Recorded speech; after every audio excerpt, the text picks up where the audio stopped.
Alright everyone, welcome to another video, Full Speed Impulse. In today's video, it's going to be a little bit different than our normal content. Today we're going to be doing some welding for you guys. It's not welding as far as how good our welds are, but seeing if we can get this welder to work off this Predator generator that we picked up a while ago, getting ready for some of our off-road trips that we do, because you never know when you're out in the woods and you break something and you might need a welder. Not only does this welder have to be technically used for something you're doing out in the woods and all that, maybe at home, your garage doesn't quite support your welder. Maybe you're always kicking breakers. Maybe you don't have a 220 set up, and that's what you're looking to do, is have a generator for some of your small welding work that you do, and you don't need to convert your whole fuse box or panel box or whatever to run 220. So today we're going to be talking about this Predator generator that we picked up. Hi guys, here she is, the 4375 Predator. We picked this up here for under 400 bucks, so right at the $400 mark actually, through a Father's Day or some holiday sale. If you watch your sales at Harbor Freight, they're always putting out good deals around the holidays, and you can definitely pick one of these up. So when we picked this welder up, we didn't pay much attention to what the max amps were. We were just thinking 4375 max watt. She's got a 220 outlet, no problem, right? Well, that's not necessarily the case, especially since this welder here asks for more amps than 15 amps. And I believe we run 30 amp on our fuse panel there, maybe. It's either 30 amp or 25 amp, but either way, we got a Miller 211 series here. We never had an issue running this off our 220 or our 110 outlets here at the house. We've never kicked anything. We've welded a smudge pot together, which you guys may or may have not seen. Either way, today we're going to be getting at it, seeing what the Predator can do just on this flat piece of steel here. Now, we already tested just a little bit, and it ran good. That was on 110. We're going to do both the 110 and a 220 test for you guys today, seeing how long we can go, trying to get at least an 8-inch strip of bead here, and hopefully it doesn't kick out the welder. And then once we do it with the 110, we're going to try with the 220. This is not going to be a demonstration on how good our welds are, because they're not that good. We just get by, guys. So don't be beating me up on my welds. All right, but we're going to get right at it, guys. Get this generator fired up, which she fires up so easy, first pull every time. Great running generator, even if you're just trying to power your house and all that stuff. But today, we're doing some welding. Let's get at it.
All right, guys, so here we are. We got down 2 welds, and I'm going to show you what the difference was.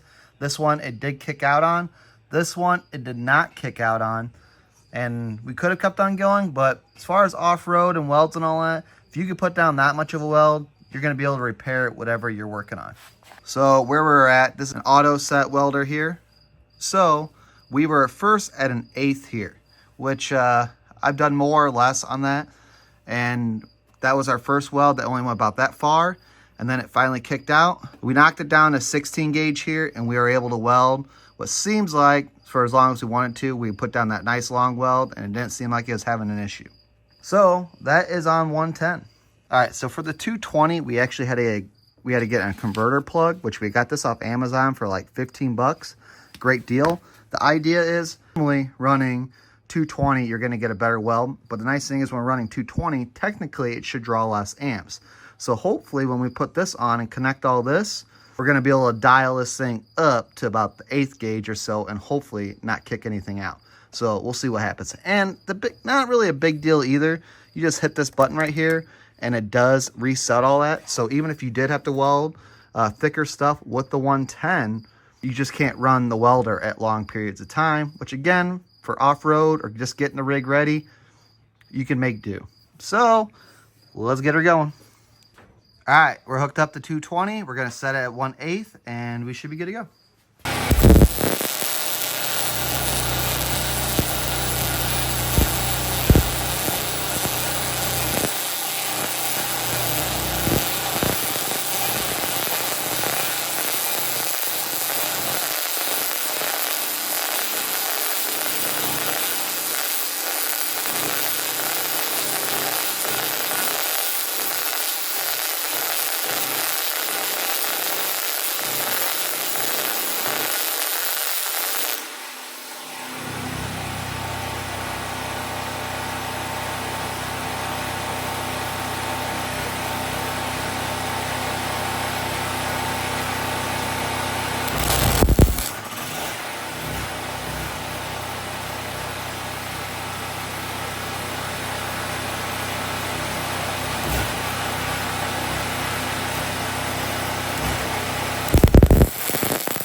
All right, guys, there's our welds. These ones here are the ones with the 220, and came out pretty good. Not too shabby.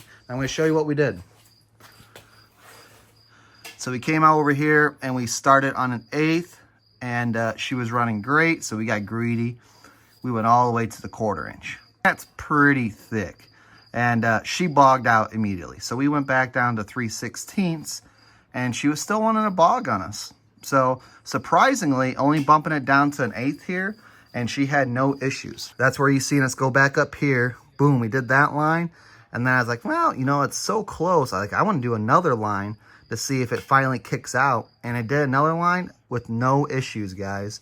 So that's pretty good. And welding an 1/8 is more than enough bead to be able to stick together whatever you're trying to do on your off-road rig, or most of the stuff in your garage. That's pretty darn good. I think they're normally maybe like $450 now.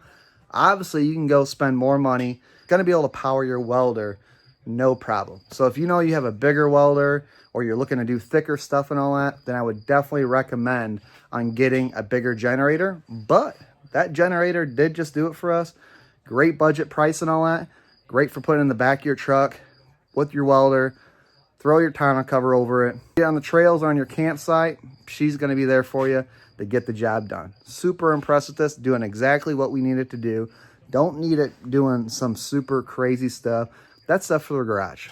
But I appreciate you guys watching. Make sure you follow us, and you know the deal. Until next time, we'll see you later.